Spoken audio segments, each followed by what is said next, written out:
असं म्हटलं जातं वक्तव्यांनी नेते मोठे होतात, पण कधी कधी अडचणीतही येतात आणि हे उदाहरण पुरेपूर लागू होतं काँग्रेसचे ज्येष्ठ नेते विजय वडेट्टीवारांसाठी।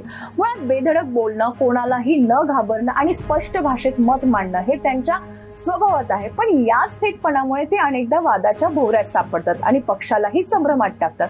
कधी ते हिंदुत्वावर टीका करतात, कधी मराठवाड्याला स्वतंत्र राज्य देण्याची मागणी करतात। या अशा विधानांनी माध्यमांमध्ये खळबळ उडते, पण पहलगाम क्रूर दहशतवादी हल्ल्याच्या पार्श्वभूमीवर केलेल्या एका वक्तव्यामुळे वडेट्टीवार पुन्हा चर्चेत आले। कारण वडेट्टीवार यांचं हे वक्तव्य थेट पाकिस्तानात दाखवलं गेलं, तेही पाकिस्तानी लष्कराच्या अधिकृत पत्रकार परिषदेत। वडेट्टीवार, परखड वक्तव्य आणि त्यावरून होणारे वाद हे आता नवे राहिलेले नाहीयेत। किंबहुना वडेट्टीवार बोलले आणि त्याची चर्चा झाली नाही असं सहसा होत नाही। म्हणूनच याच विषयावर आपण आज सविस्तर चर्चा करणार आहोत। नमस्कार, मी सायली नलवडे कवितकर आणि तुम्ही पाहताय विश्लेषण वाईब। विजय वडेट्टीवार हे मूळचे शिवसैनिक, स्वतंत्र गडचिरोली जिल्ह्याच्या मागणीसाठीच्या आंदोलनातून तयार झालेलं नेतृत्व। आक्रमकपणा हे शिवसेनेचे बाळकडू घेऊन राजकारणाची सुरुवात केलेले विजय वडेट्टीवार आज काँग्रेसमध्ये स्थिरावले आहेत। पण त्यांच्या काँग्रेसच्या कारकिर्दीपेक्षा जास्त चर्चा होते ती त्यांच्या वक्तव्यांची। कधी राजकीय आरोप असो किंवा राष्ट्रीय प्रश्नांवरची वक्तव्य। पत्रकार विचारत राहतात, वडेट्टीवार बोलत राहतात आणि वादही अंगावर घेत राहतात। पण या सगळ्याच्या पलीकडे एक गोष्ट स्पष्ट आहे, विजय वडेट्टीवार गप्प बसणाऱ्या नेत्यांपैकी नाहीयेत। त्यांच्या प्रत्येक वक्तव्यामागे काही ना काही राजकीय सामाजिक मुद्दा असतो। पण प्रश्न असा पडतो की वडेट्टीवारांची ही भाषा शैली मुद्दा पुढे नेते किंवा मुद्दाच गाळून टाकते। अनेकदा ते प्रश्न विचारतात जे खऱ्या अर्थाने विचारले पाहिजेत, पण मांडणी जरा जहाल होते आणि चर्चा विषयाच्या मुळातून सरळ वादाच्या भोवऱ्यात शिरते। त्यामुळे एक प्रश्न सतत निर्माण होतो, विजय वडेट्टीवार हे जनतेचे आवाज आहेत की पक्षासाठी डोकेदुखी? कदाचित उत्तरं दोन्ही असू शकतात, कारण कोणताही खरा नेता वादात सापडतोच, पण त्यातून जनतेचे प्रश्न समोर आणतो, तरच त्याला लोकशाहीचा अस्सल चेहरा म्हणता येईल। आणि म्हणूनच वादग्रस्त विधानांनी अडचणीत येणारे विजय वडेट्टीवार हे एक राजकीय कोडं आहेत, जे समजून घ्यावं लागतं, नुसतं टीकेनं फेटाळता येणार नाहीये। गडचिरोली हा स्वतंत्र जिल्हा करावा यासाठी मोठी चळवळ 80च्या दशकात तिथे उभी राहिली होती। या आंदोलनातील सक्रिय सहभागाने वडेट्टीवार यांनी अनेकांचं लक्ष वेधून घेतलं। बाळासाहेब ठाकरेंनी त्यांना 1986 साली गडचिरोली जिल्ह्याचे शिवसेना जिल्हा प्रमुख केले। त्यांनी जिल्ह्यात फिरून शिवसेनेच्या 500 पेक्षा जास्त शाखा सुरू केल्या होत्या।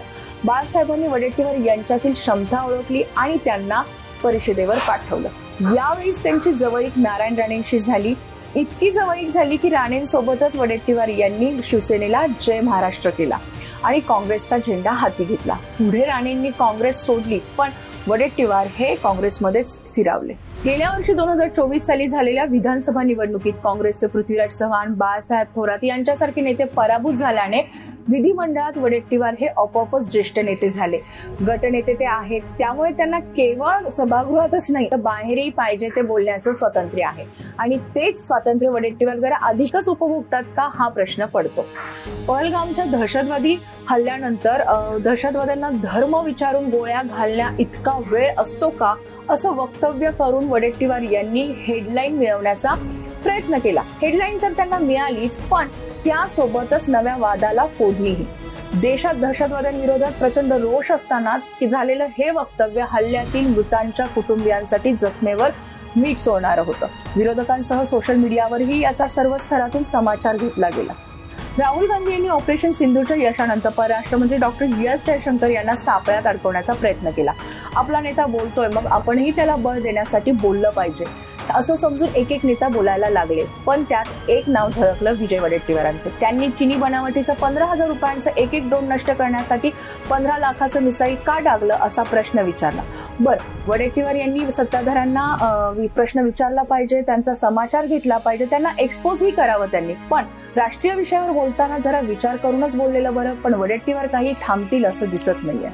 आता ते राज्यातील जनतेचे विषय हिरहिरीने किंवा आक्रमकपणे मांडण्याऐवजी सोनिया गांधी, राहुल गांधी, पक्षाध्यक्ष मल्लिकार्जुन खरगे यांना खुश करण्यासाठी बोलण्याकडे जास्त लक्ष देत असावेत का, ही देखील चर्चा आहे।